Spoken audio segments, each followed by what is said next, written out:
Hello friends, आपका स्वागत है हमारे यूट्यूब चैनल ड्रीम प्रिपरेशन में। तो आइए फ्रेंड्स, आज हम लोग अध्याय 2 यानी बहुपद, जिसको हम लोग इंग्लिश में पोलिनोमियल कहते हैं, आइए शुरुआत करते हैं। ठीक है, तो बहुपद जानने से पहले हम इसके कुछ बेसिक चीज़ों के बारे में जानते हैं, तभी हमें समझ में आएगा कि बहुपद क्या है। ठीक है, तो आइए सबसे पहले जानते हैं चर। ठीक है, यानी चर राशि किसे कहते हैं? चर जिसको हम लोग इंग्लिश में बोलते हैं वेरिएबल। वेरिएबल, ठीक है। तो देखिए फ्रेंड्स, सबसे पहले जानेंगे चर राशि किसे कहते हैं। तो देखिए, जिसका मान बदलता रहता है, जिसका मान बदलता रहता है, लिख देते हैं जिसका मान बदलता रहता है उसे चर कहते हैं, उसे चर कहते हैं। तो देखिए, जैसे एग्जाम्पल हम ले लेते हैं, एक्स हो गया, वाई हो गया, जेड हो गया, ए हो गया, बी हो गया, सी हो गया, पी हो गया, क्यू हो गया, आर हो गया। यानी ए से लेके जेड तक, यानी किसी कोई भी जैसे लेटर है उसको हम ले सकते हैं, लेकिन कौन सा लेटर लेंगे? स्मॉल लेटर लेते हैं। ठीक है, तो एक्स वाई जेड हो गया, ए बी सी हो गया, पी क्यू आर हो गया। तो देखिए, कभी एक्स का मान मेरा 7 आ जाता है, कभी एक्स का मान मेरा 5 आ जाता है, कभी वाई का मान 2 आ जाता है। तो इसका मान क्या होता है? यानी बदलता रहता है। इसी वजह से इसको क्या बोलते हैं? चर राशि। ठीक है, अब आइए दूसरा देखते हैं, यानी अचर राशि किसे कहते हैं।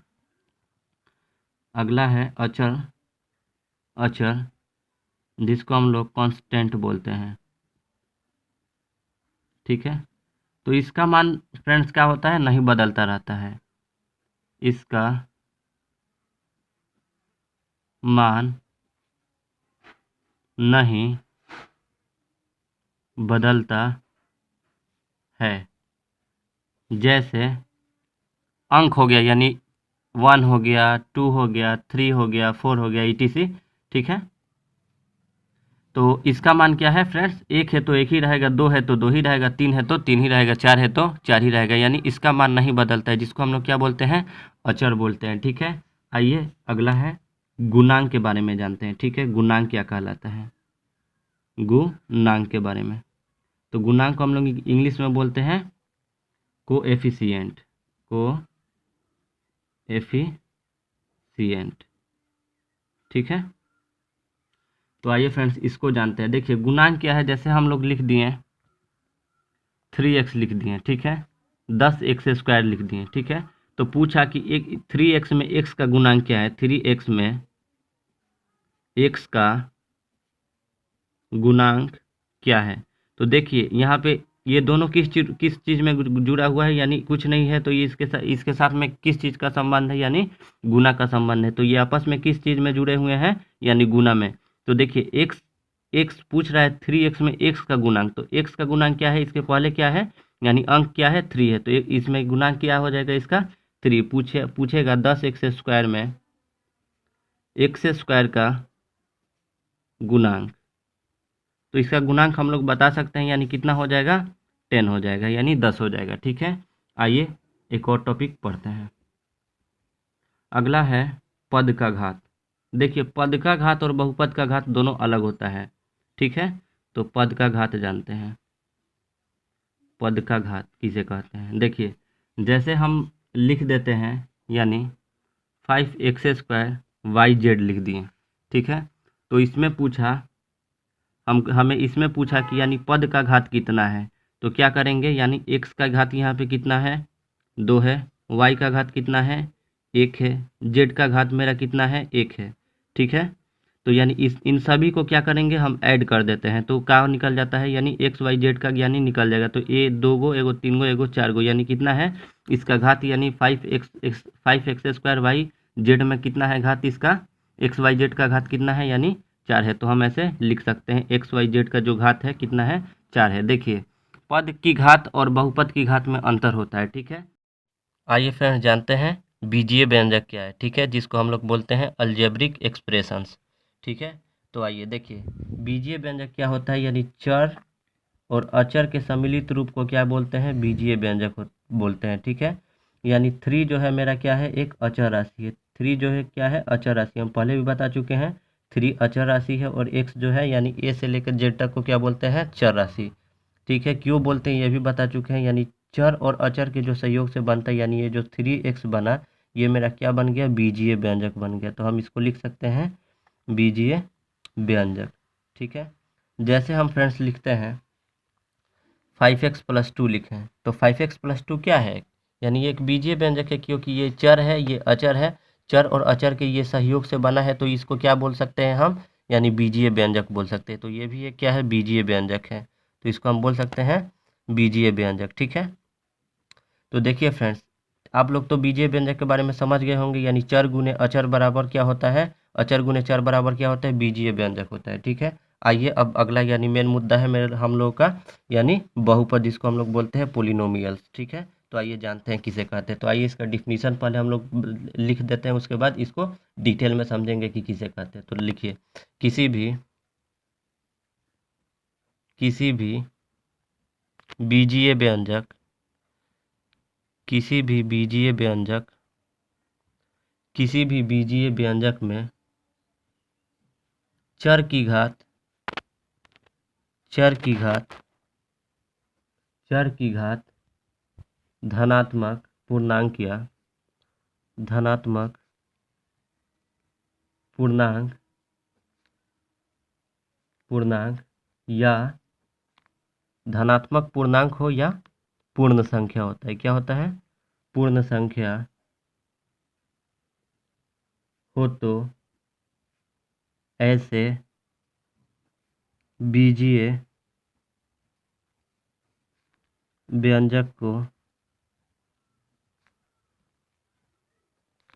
बहुपद कहते हैं, बहुपद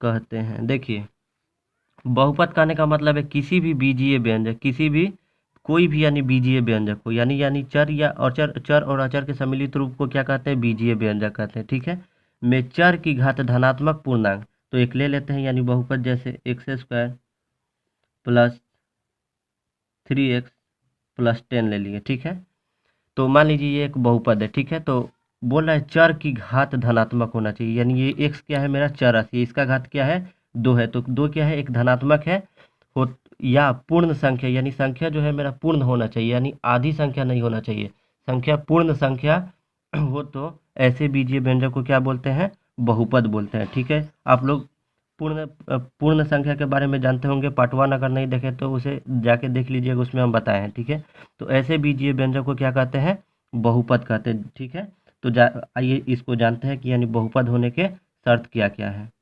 तो लिखिए, बहुपद होने के शर्त, बहुपद होने के शर्त, यानी कौन कौन से शर्त हो सकते हैं। तो आइए, पहला शर्त है इसका, इसका पहला शर्त है फ्रेंड्स, चर केवल एक हो, चर केवल एक हो, यानी कहने का मतलब है जैसे हम लोग बहुपद को साधारणतः यानी हम लोग पी एक्स से सूचित करते हैं। तो मान लीजिए पी एक्स बराबर हम लिख दिए x² + 3x + 10 लिख दिए। ठीक है, तो हम ये इतना लिख दिए, तो देखिए चर केवल एक हो कहने का मतलब है यानी इसका चर केवल एक, यानी यहाँ पे x है तो यहाँ भी x ही होना चाहिए, यहाँ भी x ही होना चाहिए। ठीक है, यानी यहाँ पे x है तो यहाँ y नहीं होना चाहिए, नहीं तो बहुपद नहीं कहलाएगा। ठीक है, चर केवल एक होना चाहिए। ठीक है, आइए दूसरा इसका शर्त जानते हैं, दूसरा इसका शर्त जानते हैं, घात क्या होना चाहिए, धनात्मक, घात धनात्मक, घात धनात्मक हो। जैसे हम लिख दिए, मान लीजिए कोई भी बहुपद ले लिए। ठीक है, जैसे 9x² - 6x + 1 ले लिए। ठीक है, तो इसका घात क्या होना चाहिए, यानी ये जो घात है इसका क्या है, कुछ नहीं है, तो इसके आगे क्या छिपा है, प्लस में है, तो इसका घात कितना है, 2 है, तो ये क्या है, धनात्मक है। तो इसका घात कभी भी क्या होता है, बहुपद का घात क्या होता है, धनात्मक। अगर ऋणात्मक जैसे ही घात होगा तो वो बहुपद नहीं कहलाता है। आइए तीसरा नंबर इसका शर्त जानते हैं। ठीक है, तीसरा नंबर इसका शर्त है, घात पूर्ण संख्या हो, घात पूर्ण संख्या हो। देखिए, पूर्ण संख्या कहने का मतलब है यानी इसका जो घात है क्या होना चाहिए, पूर्ण संख्या होना चाहिए। जैसे हम ले ही लिए एग्जाम्पल 9x² - 6x + 1 ही लेते हैं, ठीक है, इसके पहले वाला एग्जाम्पल। तो देखिए इसका घात जो है पूर्ण संख्या, घात यही ना है 2 है, तो ये क्या है, एक पूर्ण संख्या है, ठीक है, यानी गिनती की संख्या के पहले 0 को शामिल कर देने पर वो संख्या क्या कहलाती है, पूर्ण संख्या कहलाती है। तो यानी ये गिनती की संख्या है, ठीक है, तो ये क्या है, एक पूर्ण संख्या है, तो यानी क्या होना चाहिए, पूर्ण संख्या होना चाहिए। जैसे आधी संख्या जैसे हम लिखते हैं, ये नहीं चलेगा, ठीक है, 9x⁴ - 6x + 1, यानी ये आधी संख्या न हो गया। तो आधी संख्या होगा तो क्या होगा, ये मेरा बहुपद नहीं होगा, ठीक है। बहुपद होने की यानी 3 शर्त, चर केवल एक होना चाहिए, घात धनात्मक होना चाहिए, घात क्या होना चाहिए, पूर्ण संख्या। आइए एक और एग्जाम्पल से समझते हैं। जैसे हम लिख दिए x + 1/x, तो क्या है फ्रेंड्स, x + 1/x क्या ये है, बहुपद है, नहीं नो। जब हम x को करेंगे तो x मेरा क्या हो जाएगा, क्या हो जाएगा, x का पावर कितना हो जाएगा, -1 हो जाएगा, x का पावर -1 हो जाएगा, तो ये क्या होता है, ऋणात्मक हो गया। तो ऋणात्मक भी होगा तो नहीं होगा, ठीक है। तो आप लोग समझ गए होंगे, यानी बहुपद किन किन किन शर्तों में बहुपद कहा जा सकता है और किन किन शर्तों में बहुपद नहीं कहा जा सकता है। आइए फ्रेंड्स जानते हैं बहुपद का वर्गीकरण, जिसको हम बोलते हैं क्लासिफिकेशन ऑफ पोलिनोमियल्स, ठीक है, यानी बहुपद का वर्गीकरण के बारे में जानते हैं, ठीक है।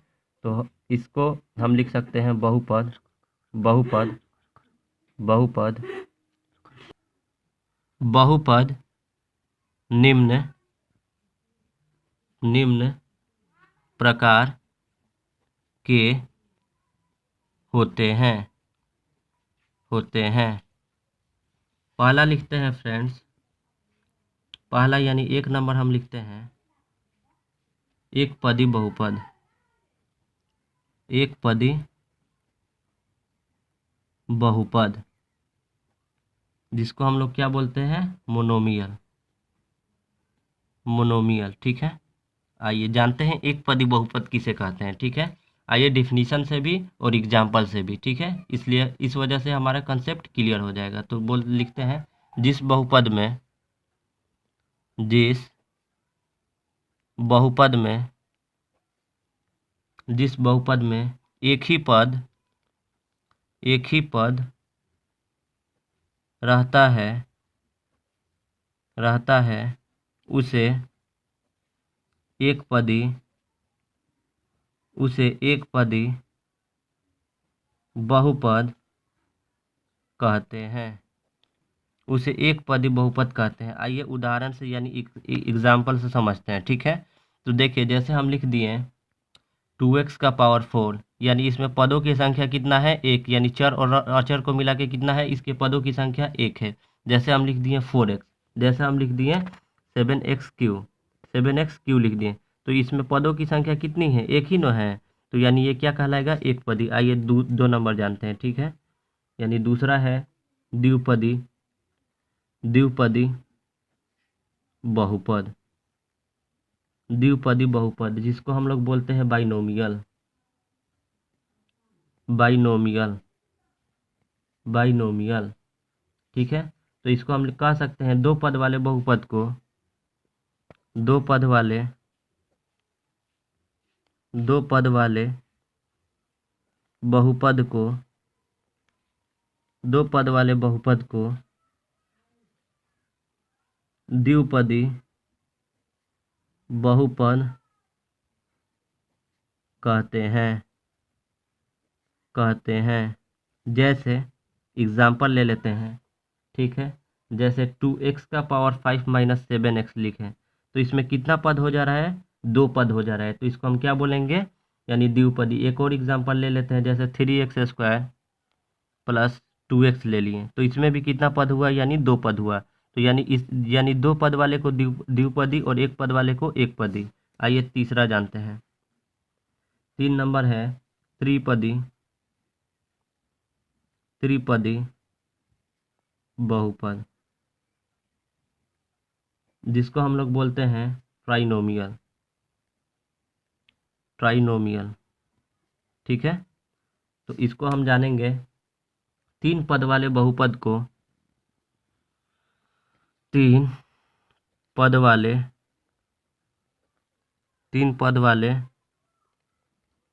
बहुपद को त्रिपदी बहुपद कहते हैं।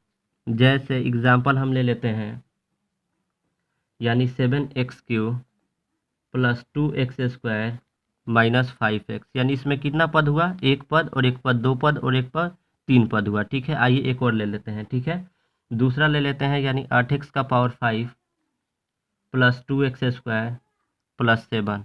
तो इसमें एक पद और एक पद, दो पद और एक पद, कितना हुआ, तीन पद हुआ। ठीक है, तो यानी जिसका एक पद है होगा उसको एक पदी, जिसका दो पद होगा द्विपदी, जिसका तीन पद होगा उसको त्रिपदी। अगला जानते हैं शून्य बहुपद। चौथा जानते हैं शून्य बहुपद। शून्य बहुपद जिसको हम लोग बोलते हैं जीरो पोलिनोमियल, जिसको हम लोग बोलते हैं जीरो पोलिनोमियल। तो देखिए, जिस बहुपद के सभी गुणांक क्या होते हैं, शून्य होते हैं। तो लिख सकते हैं जिस बहुपद के सभी गुणांक शून्य होते हैं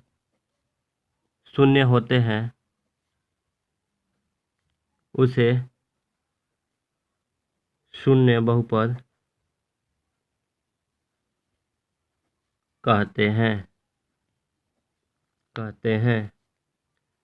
एग्जाम्पल ले लेते हैं, जैसे यानी 0x⁴ ले लिए, माइनस 0x² ले लिए, प्लस 0 ले लिए। ठीक है, तो इन सभी को क्या करेगा, यानी ये यहाँ पे x² का x⁴ का गुणांक क्या है, 0 है।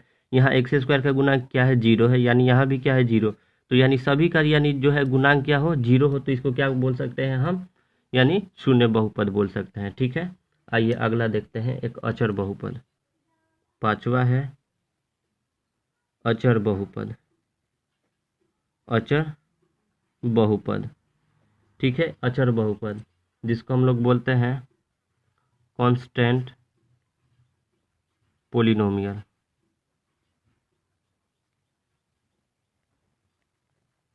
ठीक है, आइए इसको जानते हैं, यानी जिस बहुपद में सिर्फ एक ही पद हो, जिस बहुपद में सिर्फ एक ही पद हो, तो लिख सकते हैं जिस बहुपद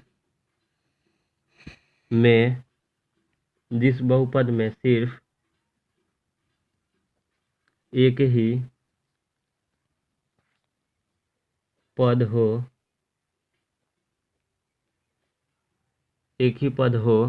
जिस बहुपद में सिर्फ एक ही पद हो जो किसी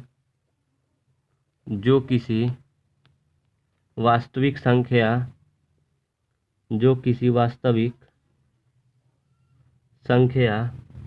के बराबर हो उसे अचर बहुपद कहते हैं। उसे अचर बहुपद कहते हैं। जैसे अचर, इसका नाम ही है फ्रेंड्स अचर बहुपद। ठीक है, यानी अचर का मतलब होता है यानी केवल अंक हो, जैसे 1 हो गया, 2 हो गया, ठीक है, -5 हो गया, √3 हो गया, इत्यादि को हम क्या बोल सकते हैं, अचर बहुपद। ठीक है, आइए फ्रेंड्स जानते हैं बहुपद के प्रकार, टाइप्स ऑफ पोलिनोमियल्स। ठीक है, तो आइए एक नंबर है एक घाती बहुपद, जिसको हम लोग बोलते हैं लीनियर पोलिनोमियल। ठीक है, किसे कहते हैं जानेंगे। तो एक घात वाले बहुपद को क्या बोलते हैं, इसका घात है, उसमें पद था और इसमें घात समझना है। ठीक है, तो एक घात वाले बहुपद एक घात वाले बहुपद को एक घातीय बहुपद कहते हैं। जैसे जानते हैं, ठीक है, तो देखिए, जैसे घात इसका केवल एक हो, पद हमको नहीं काउंट करना है, केवल घात काउंट करना है। ठीक है, यानी घात को गिनना है। जैसे 3x - 1 ले लिए, ठीक है, 5x + 2 ले लिए। ठीक है, तो देखिए यहाँ पे घात कितना है, 3x है तो कुछ नहीं है, तो कितना छिपा रहता है, घात इसका एक छिपा हुआ है। यहाँ पे कुछ नहीं है तो क्या छिपा हुआ है, एक छिपा हुआ है। तो यानी 3x का पावर कितना है, 1 है। तो इसका घात कितना है, 1 है, तो इसको क्या बोल सकते हैं, एक घातीय बहुपद। आइए 2 नंबर जानते हैं, द्विघातीय बहुपद। 2 नंबर है द्विघातीय बहुपद, ठीक है, जिसको हम लोग बोलते हैं जिसको हम बोलते हैं द्विघातीय बहुपद को।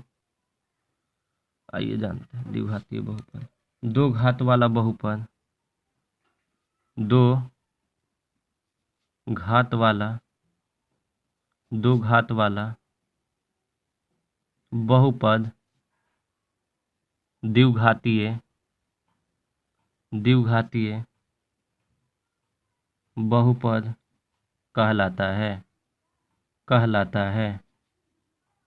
जैसे एग्जाम्पल हम ले लेते हैं x² माइनस एक्स प्लस 1, ठीक है। एक और ले लेते हैं x² प्लस 1। तो देखिए इसका घात, अधिकतम घात इसका देखते हैं, ठीक है। इसका अधिकतम घात कितना है, यानी 2 है, ठीक है। अधिकतम घात इसका कितना है, 2 है। देखिए यहाँ पे हमको मतलब नहीं, यहाँ पे तो इसका घात कितना है, 1 है, लेकिन अधिकतम घात यानी इस पूरे पद में इसका अधिकतम घात कितना है, 2 है। तो ठीक है, इसको क्या कहेंगे, द्विघातीय बहुपद, ठीक है। अच्छा, इसका जो होता है सामान्य रूप, देखिए एक घातीय बहुपद का यहाँ पे सामान्य रूप लिख सकते हैं।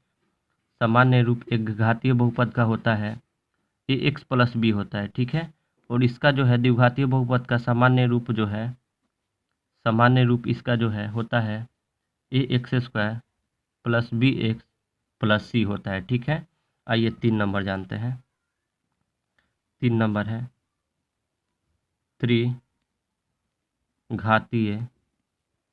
त्रिघातीय बहुपद, जिसको हम लोग बोलते हैं क्यूबिक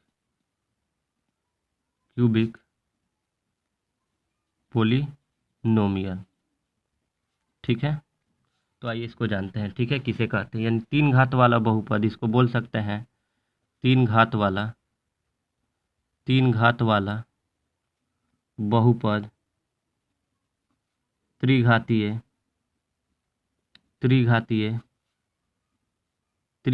बहुपद कहलाता है। जैसे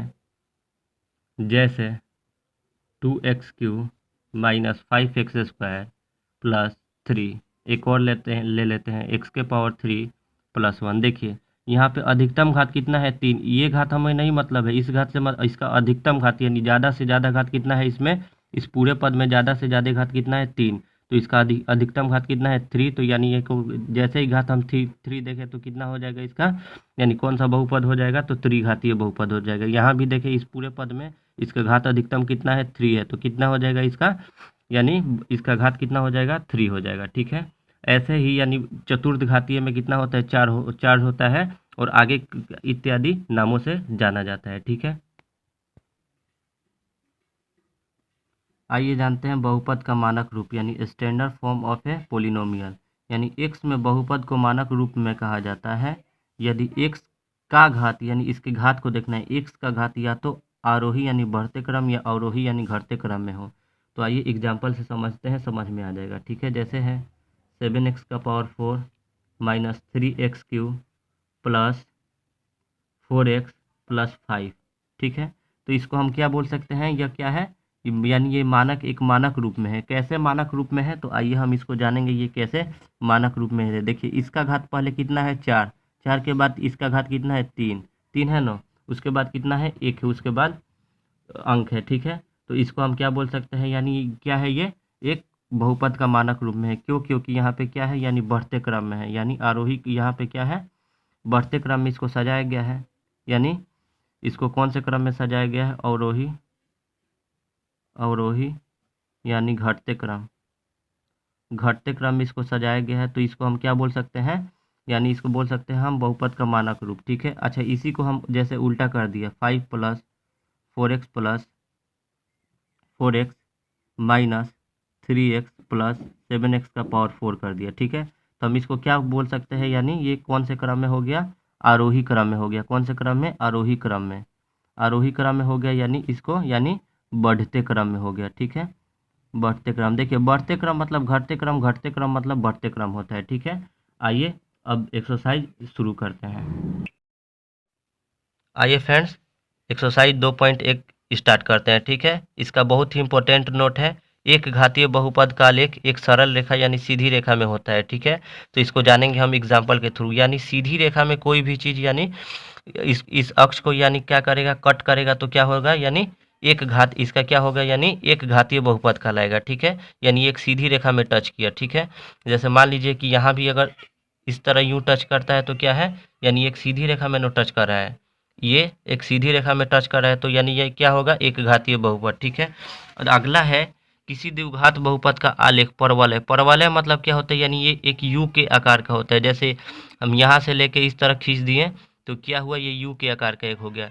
तो यानी ऐसे कोई भी अगर फिगर में अगर ऐसे रहेगा, किसी भी आलेख को अगर टच करेगा इस आकार में, तो क्या कहलाएगा, द्विघात बहुपद। एक घातीय बहुपद कब कहलाएगा, यानी जब सीधी रेखा में टच करेगा एक्स अक्ष को या फिर वाई अक्ष को, तो क्या कहलाएगा, यानी एक घातीय बहुपद। देखिए इसको y और इसको y डैश बोलते हैं, इसको x, इसको x डैश बोलते हैं। ठीक है, तो देखिए इसको यानी यहाँ से लेके यहाँ तक को क्या बोलते हैं, x अक्ष, और यहाँ से लेके यहाँ तक को क्या बोलते हैं, y अक्ष बोलते हैं। ठीक है, आइए एक्सरसाइज में देखते हैं। आइए फ्रेंड्स, 2.1 देखते हैं। बोल रहा है नीचे दिए गए बहुपद के आलेख को देखकर जांच करें कि वे एक घातीय हैं या द्विघातीय। ना तो एक घातीय है और ना द्विघातीय है। ठीक है, कैसे हम मालूम करेंगे कि एक घातीय बताए हैं, यानी जो सरल रेखा में रहता है उसको एक घातीय, और जो यानी यू के आकार का रहता है उसे द्विघातीय। और अगर दोनों रूप का नहीं होगा, ना ही एक सरल रेखा में होगा और ना यू के आकार का ही होगा, तो उसे हम क्या बोल सकते हैं, ना एक घातीय है और ना द्विघातीय। देखिए फ्रेंड्स, ये एक सरल रेखा में टच कर रहा है, इस अक्ष को यानी एक्स और वाई अक्ष को छू रहा है, तो इसको हम क्या बोलेंगे, ये एक घातीय बहुपद है। इसको हम क्या बोलेंगे, एक घातीय। ठीक है, यहाँ पे देखिए यहाँ भी क्या कर रहा है, यानी यहाँ से लेके यहाँ तक इसको क्या कि किस अक्ष को छुआ है, यानी वाई अक्ष को छुआ है, तो ये भी कौन सा है, यानी एक घातीय है। अगला है 3 नंबर, यानी ये 3 नंबर है, यानी ये यू के आकार का है, यानी उल्टा यू के आकार का है। तो यू के आकार का ही है लेकिन ये उल्टा यू है, तो इसको क्या बोल सकते हैं, द्विघातीय।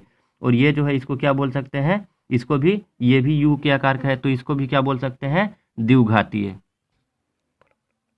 अगला है फ्रेंड्स 5 नंबर क्वेश्चन है, यानी ये ना ही यू के आकार का है और ना ही एक सीधी रेखा का आकार का है, ना ही एक सीधी रेखा में इस अक्ष को छू रहा है, तो ये क्या है, ना तो एक घातीय। यहाँ पे देखिए यहाँ पे इस तरह है, इस तरह के इस तरह आया है। ठीक है, तो ना तो ये एक घातीय है, ना ही द्विघातीय है। ये भी क्या है, ना एक सीधी रेखा में ही है और ना यू के आकार के है, तो ये क्या है, एक ना एक घातीय है ना द्विघातीय है। ठीक है, इसमें भी वही होगा। आइए 2 नंबर क्वेश्चन देखते हैं। ठीक है, 2 नंबर बोल रहा है कि नीचे दिए गए चित्रों में y बराबर px के आलेख दिए गए हैं, जहां px एक बहुपद है। प्रत्येक स्थिति में शून्यकों की संख्या ज्ञात कीजिए। यानी देखिए शून्यकों की संख्या कब हम ज्ञात करते हैं, यानी एक्स अक्ष, यानी इसको क्या बोलते हैं, एक्स अक्ष बोलेंगे। ठीक है, तो एक्स अक्ष को यानी जितने बार छुएगा उसको, उसमें शून्यकों की संख्या उतनी ही होगी। ठीक है, तो देखिए यहाँ पे एक्स अक्ष को ये कितना बार छुआ है, एक बार छुआ, और यहाँ पे 2 बार, यानी एक्स अक्ष को कितना बार टच किया है, 2 बार, तो इसमें शून्यकों की संख्या कितनी हो जाएगी, 2।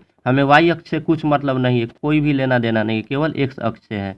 और यहाँ पे कितना बार छुआ है एक्स अक्ष को, यानी 1 बार छुआ, यहाँ पे 2 बार और यहाँ पे 3 बार, तो इसमें शून्यकों की संख्या कितनी हो जाएगी, 3 हो जाएगी। यहाँ पे देखिए फ्रेंड्स 3 नंबर क्वेश्चन में, यानी इसमें इस वाली यानी एक्स अक्ष में यानी कितनी बार इसको छुआ है, यानी एक्स को कितना बार छू रहा है, टच किया है, 1 बार, तो इसमें भी कितनी हो जाएगी, शून्यकों की संख्या 1।